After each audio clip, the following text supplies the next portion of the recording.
Maya Johnson was a 12-year-old girl who lived in a small neighborhood on the south side of Atlanta.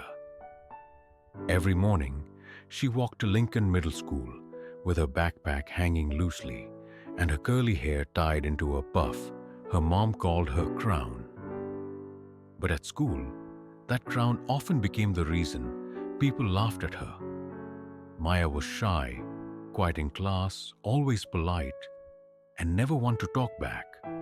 She loved drawing in her notebook and reading superhero comics, imagining a world where the small and kind-hearted always won. Yet, in her real world, kindness was often mistaken for weakness. Lincoln Middle was the kind of place where popularity meant everything.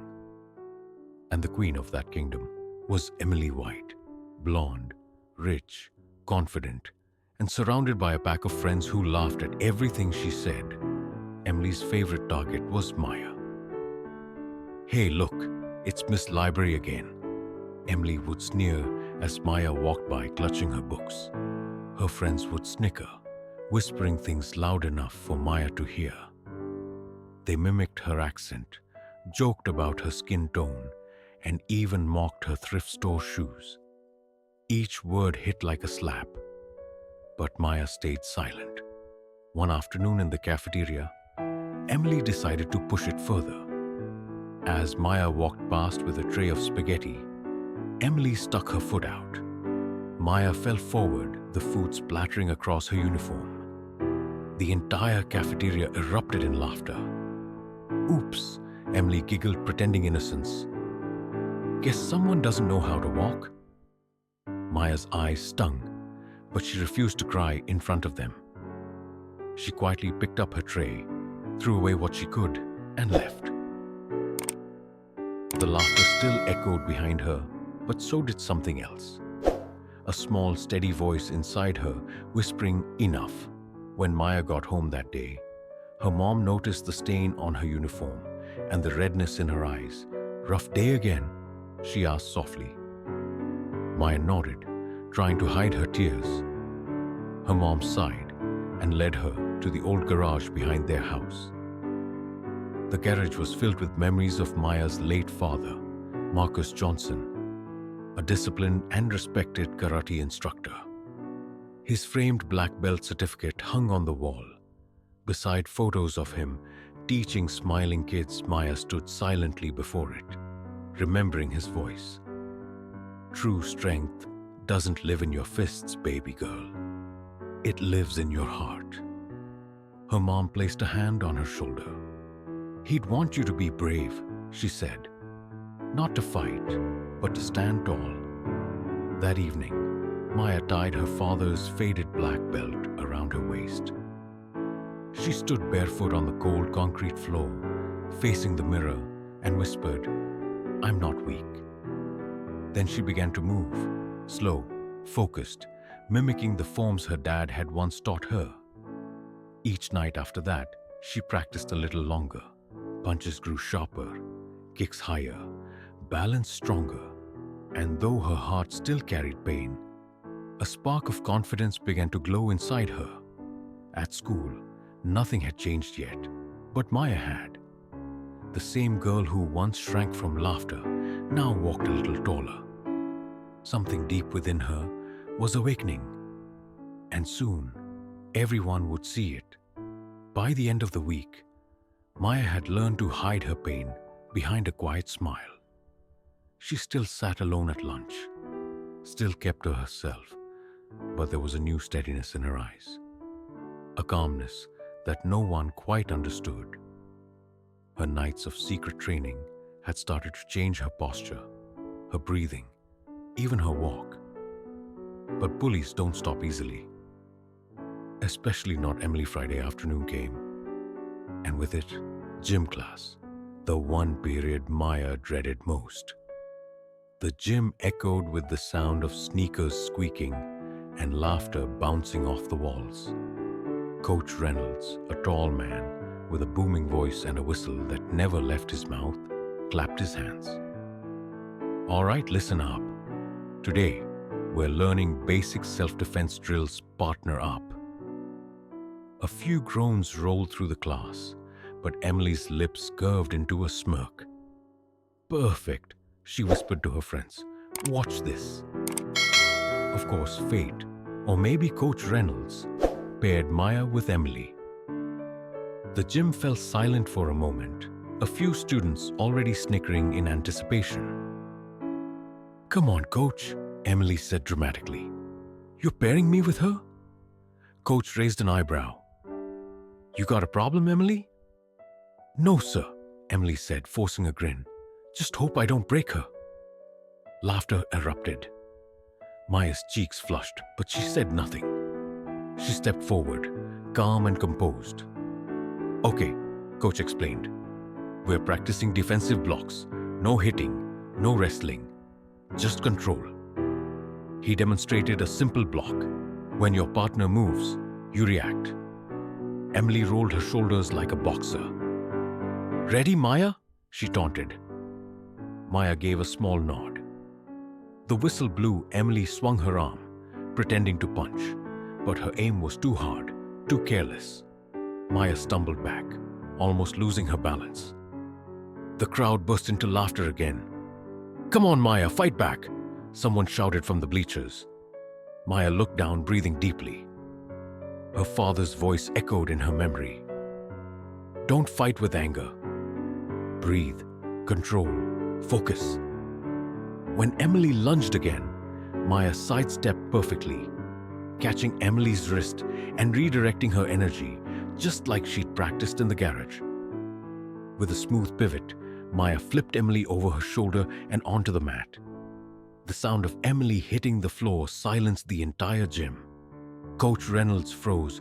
Whoa, what just happened? Emily lay on the mat, stunned. Her ponytail sprawled across her face. She blinked up at Maya in disbelief. Maya stood tall, steady, not smug, just centered. She bowed slightly, her father's gesture of respect. I didn't mean to hurt you, Maya said softly, her voice calm but strong. But I'm not going to let you push me anymore. Coach Reynolds finally found his voice. Maya, where did you learn that? She looked up at him and whispered, My dad taught me. The gym stayed quiet for a long moment until someone finally clapped. Then another. Soon the entire class was cheering, not mocking, but admiring. For the first time, Maya wasn't invisible. She wasn't the quiet girl anymore. She was something far greater, someone who had found her strength. And from that moment, nothing at Lincoln Middle would ever be the same again. By Monday morning, everyone at Lincoln Middle had heard what happened in the gym. The story spread faster than wildfire. How quiet, shy Maya Johnson flipped Emily White to the ground in front of the whole class. Some said it was luck, others said she knew ninja moves. But one thing was certain, no one saw Maya the same way anymore. As she walked down the hallway, people moved aside, whispering, That's her, one kid murmured. The karate girl. For the first time, Maya didn't keep her head down. She didn't strut, she didn't gloat, but she walked with quiet confidence. A soft smile lingered on her face, not from pride, but peace.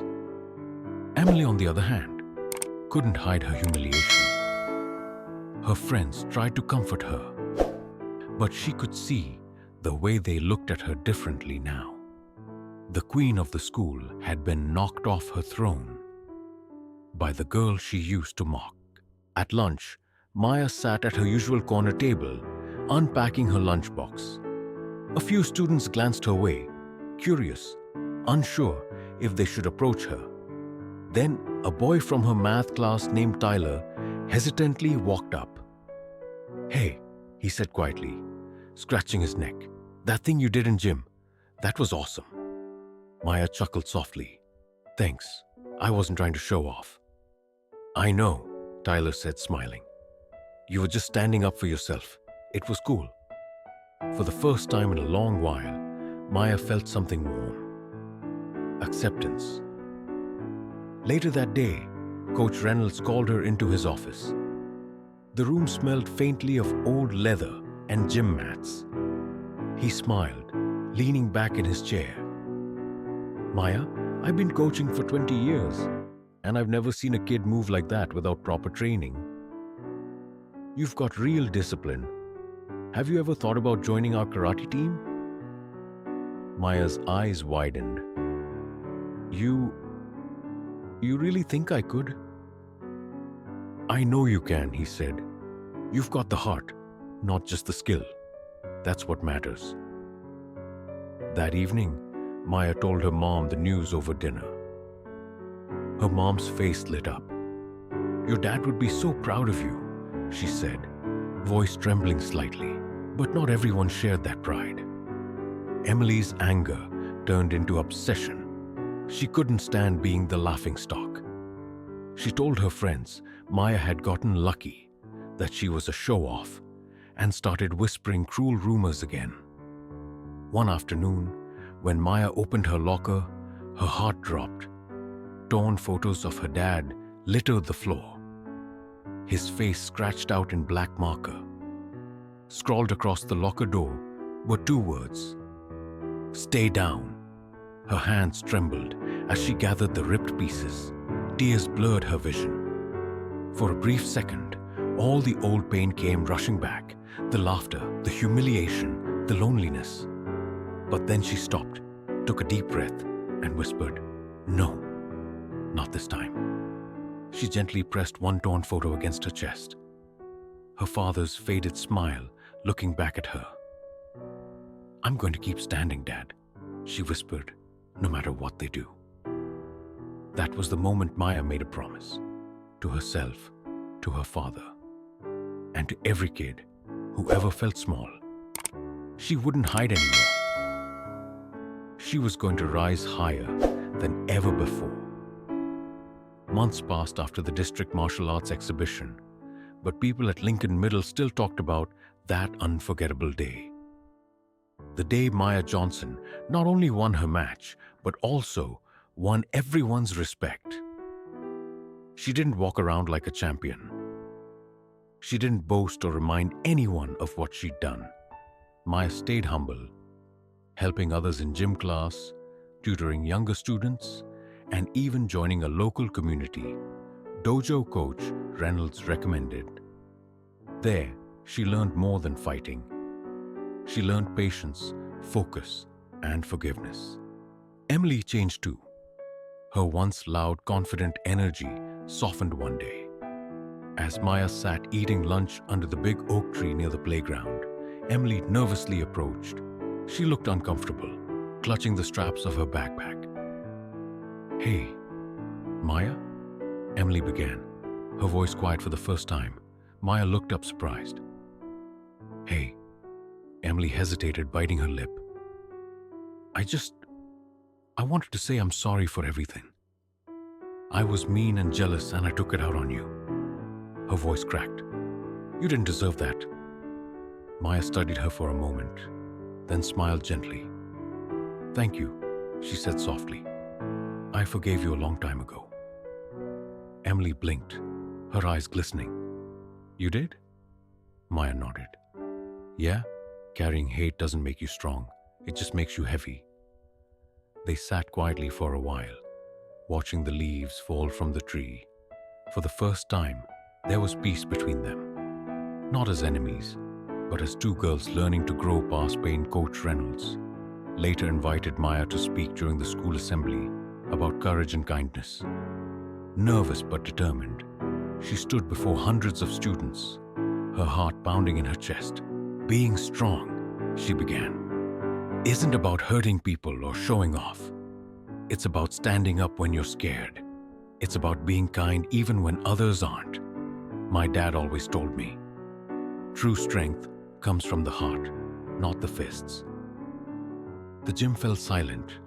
Even teachers wiped tears from their eyes. From that day on, Lincoln Middle changed. Coach Reynolds made respect before competition the motto of every gym class. The teasing stopped. Students started standing up for one another. Maya's story became a quiet legend, told to every new student who walked through those doors. A year later, Maya competed in her first state junior karate championship.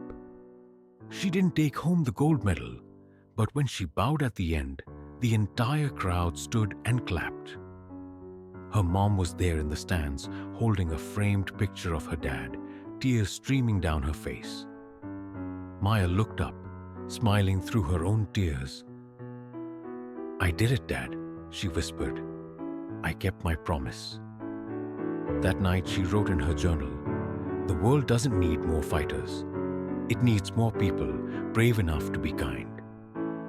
And from that moment on, Maya made it her mission to teach younger kids that lesson. That real power isn't about fighting others, but fighting your fears, your doubts, and your pain, and winning with your heart. Thank you so much for watching this story till the end. I hope you enjoyed it and maybe even learned something from it. If you'd like to hear more stories like this, full of life lessons, drama, and emotions, make sure to hit that subscribe button and turn on the notification bell so you'll never miss an update. Your support means the world, and it helps me keep bringing you more inspiring and unforgettable stories. Stay tuned because more amazing stories are on the way.